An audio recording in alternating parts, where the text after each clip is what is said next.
All right, thank you so much, Mfundo. It is very exciting in terms of the action that we can expect this weekend.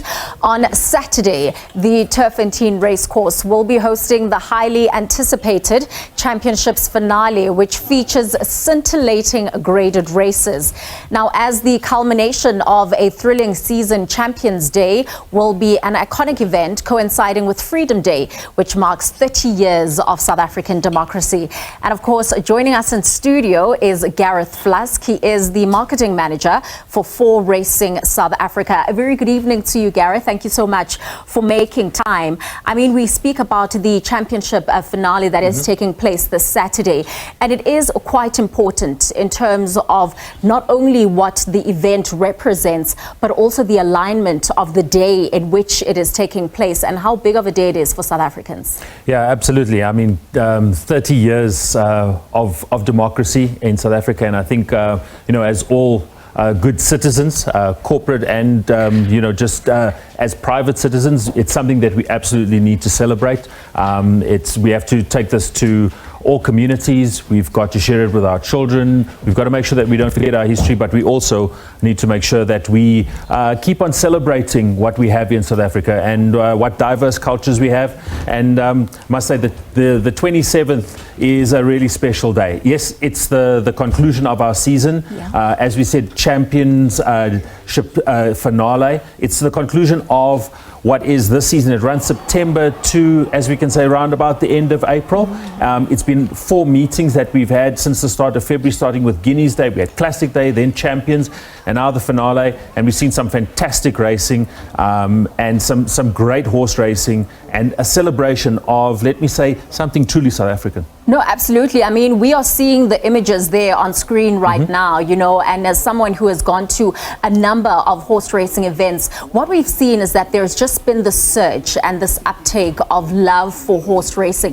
What do you think has made this change? Why are South Africans taking to the sport so much? Well, I think it went through a little bit of a dip, and there's horse racing throughout the year. As we say, our season concludes now, but then the horse racing goes down to Durban, and Cape Town has its season as well. And there are a couple of really big days on the calendar. Here in Johannesburg, we've got the Betway Summer Cup. That's our main one. That's on the 30th of November this year. There's also the Met in Cape Town, and then obviously the Durban July. So I think it's part of South African culture. You can speak about horses being sort of a sign of the times because everybody sort of has their favorite one. But I think now what we've really tried to do as 4Racing is just to remind people about how accessible, number one, Turffontein is, but also the sport generally in terms of what it brings. And I think it's a great day out. It really is a great day out. So people can come and share with their families, and that's what we've been saying over the last couple of months. Come and share it with your kids. There's lots of activities around. There's some great corporate hospitality as well. And the horse racing plays, yes, it's why we're there, but a lot of times it's people come for a good time as well. I love that you say that, you want to highlight accessibility of the sport, because in the past, horse racing has always been deemed quite an elite sport, Absolutely. A sport for those who have and not necessarily for the have-not. So how are you making sure that you are bringing in people who aren't necessarily deemed to be the haves?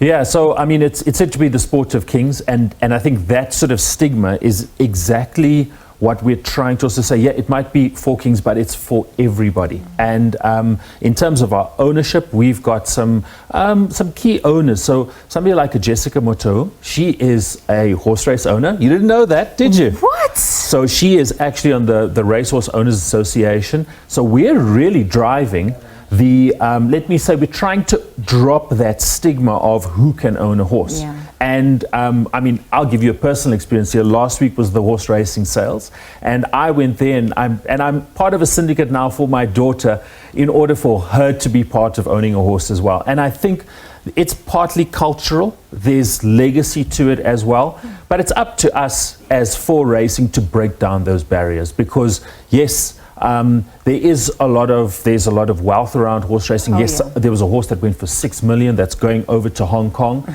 but the barriers to entry are actually quite low. And I think it's our job to really make sure that what we do, we actually say, this is how easy it is to own a horse. So come down to Turffontein. I think just enjoy the racing. see what you can do. If you're over 18, maybe have a punt on something, but we'll also talk about that horse racing experience a lot more. Gareth, you've now dangled a carrot in front of my face. I need to follow up on the Jessica Mutaung story, you know, just in terms of how she got into it, you know, how are her horses doing, you know, where are they competing? Just give us a little bit more insight on that. Yeah, so, I mean, there's a couple of trainers. The trainers are either out at Randfontein, which is near Midrand, and there's some trainers that are at Turffontein as well, so they're stable there. And then what happens is there are races throughout the season, and often what you'll find is that, like I said, our main season really runs September to about the end of April. There is some winter racing as well, so it's not just on the big days. Yeah. And I mean, the horses, they are athletes, you know. Sometimes the 2-year-olds are really the young ones, and what happens is that they've got to also they've got to be trained, they've got to be bred, they've got to actually, like athletes, be ready to run in those races. So, you know, Jessica is part of a syndicate, and our CEO, Fundisi Teb, is part of a syndicate as well. That's how you get into owning a horse. You don't do it all on your own. You know, there's a trainer that looks after and basically takes care of everything. And, you know, you have to be the contributor in terms of, you know, the funds for it. So yes, it's a business, but I think it's something that a lot of people are just not aware of, and they don't know a lot about. And I think one thing for us is really we will go on a bit of a PR, you know, charm offensive on platforms like this to say a lot more about horse racing and actually how accessible it is. I want us to now take a look at a very high-level view of horse racing, especially over the past 3 decades of democracy in this country. You know, there have been a lot of achievements for the sport, but there have been quite a number of challenges as well. Maybe take us through those notable ones and the notable achievements and challenges. Yeah, so I think from an achievement perspective, we certainly do pride ourselves on looking at more owners now and lots of different owners from a perspective of, you know, somebody like Mr. Richard Maponya was an owner, and as a businessman, that was something where he invested his money as well. So there, I would say as an industry, there have been notable achievements. We're bringing more people into the sport, and I've spoken quite a bit about that.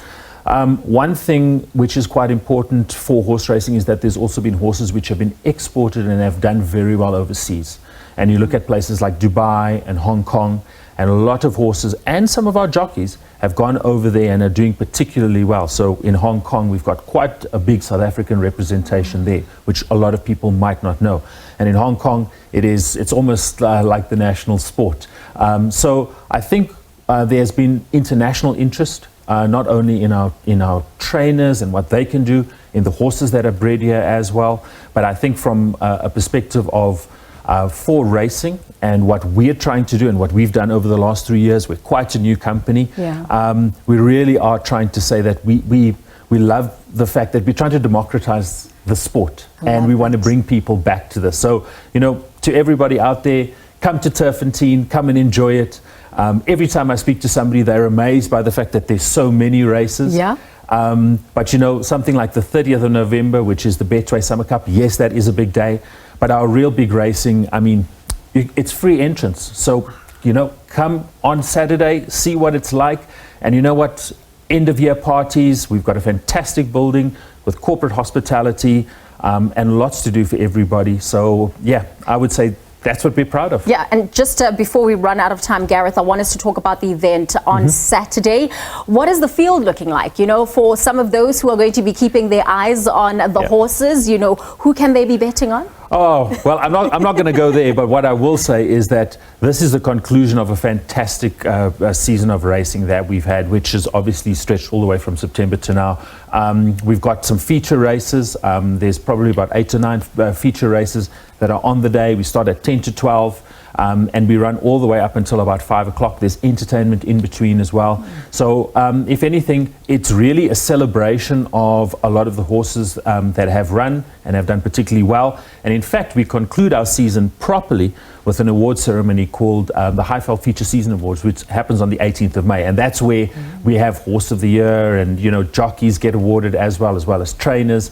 So yeah, from our side, this is sort of the last big hurrah at Turffontein for now. There is still racing during winter, but we conclude the summer season on the 27th. And what a better way than to celebrate it with, Freedom Day. No, absolutely. It sounds like it is going to be amazing. I know our SABC cameras are also going to be out there to make sure that we capture the action, and also for the awards evening that are taking place. Thank you so much, Gareth. That is Gareth Flusk. He is the marketing manager for 4Racing. And just a quick update in terms of the action that's taking place at Kingsmead, the CSA T20 Challenge semi-final. I can tell you that the Warriors, they have now finished their batting in terms of the 20 allotted overs. They are on 161 for the loss of 4. So it means the Dolphins need 162 runs to ensure that they get their place in the final, which will take place on Sunday. And of course, we know they will be taking against the Lions,